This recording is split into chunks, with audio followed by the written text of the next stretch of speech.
Welcome. Today we are diving into a huge paradox that almost every growing CPA firm runs into. That moment when your own success becomes your biggest threat.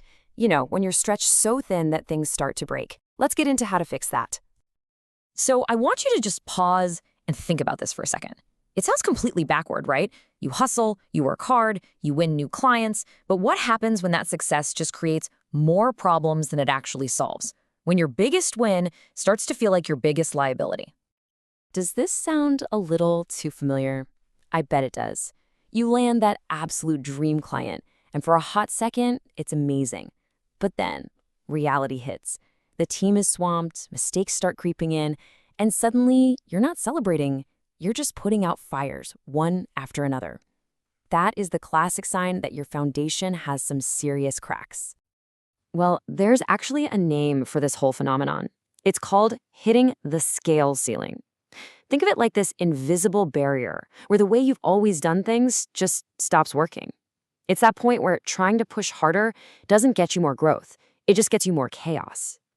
And let's be super clear about something. This isn't a sales problem. It's not like you don't have enough business coming in. The breakdown is happening on the inside.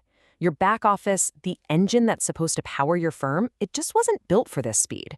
It's an infrastructure crisis, and it's probably the only thing holding you back. Okay, so let's pop the hood and look at that engine room. When you hit the scale ceiling, it means the very foundation of your operations, your back office, is literally fracturing under all that pressure. And we're not talking about tiny little cracks here. These are fundamental weaknesses that can grind your entire firm to a halt. Think of this slide as a quick health check for your firm. Just look at this list. Are you relying on a few key people instead of solid systems? Does anyone really know who's responsible for what? Is quality control slipping? If you find yourself nodding along to even one or two of these, well, you've just pinpointed exactly where your transformation has to start. All right, so we've spent enough time on the problem. Let's talk about the solution, because there is one. You can absolutely fix this by rebuilding your back office, but you have to be strategic about it. The goal is to turn it from a bottleneck into a fortress, and that fortress is built on 6 key pillars. So these 6 pillars, they really break down into 2 main buckets: people and governance, and process and technology. The people side is all about making sure everyone knows their role and that the quality of work is top-notch.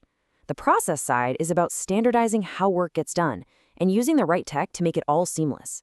You get both of these right, and you've built a structure that's actually designed for scale. Okay, so you get the what, but what about the how? This isn't something where you can just flip a switch and everything changes overnight. It takes a really deliberate, phased approach. You need a roadmap, a clear, step-by-step plan that lets your firm evolve without causing a total meltdown. And here's what that roadmap looks like. See, it's an evolution, not a revolution. You start small. First, you discover the real pain points and you pilot a few solutions. Then, you get everyone on the same page by defining clear roles. Then, you can roll out the new system to the whole firm. And finally, and this is so crucial, you build in a system for continuous improvement, so you're always getting better. Now, let's just be real for a second. A true transformation, one that actually sticks, it takes time. Depending on how big and complex your firm is, you're probably looking at a journey of about 6 to 18 months. So yeah, it's not a quick fix. Think of it as a serious, strategic investment in your firm's future. So after all this work, what's the payoff? Well, you fundamentally change what your back office is. It stops being this thing that holds you back, that bottleneck that's choking your growth. It becomes your fortress. It becomes a source of stability, incredible efficiency, and honestly, a massive competitive advantage. If there is just one thing you take away from all this, please let it be this. You cannot hire your way out of a systems problem. I'll say it again. You can't just throw more people at a broken process. Real, sustainable scale only comes from building a rock-solid foundation of systems and processes that can handle growth without even breaking a sweat. And that really just leaves us with one last question for you to think about. Right now, today, is your back office a hidden liability just waiting to cause a problem? Or is it the secret weapon that's going to power your growth for years to come? Because the answer to that question, well, that's what's going to determine your firm's ceiling.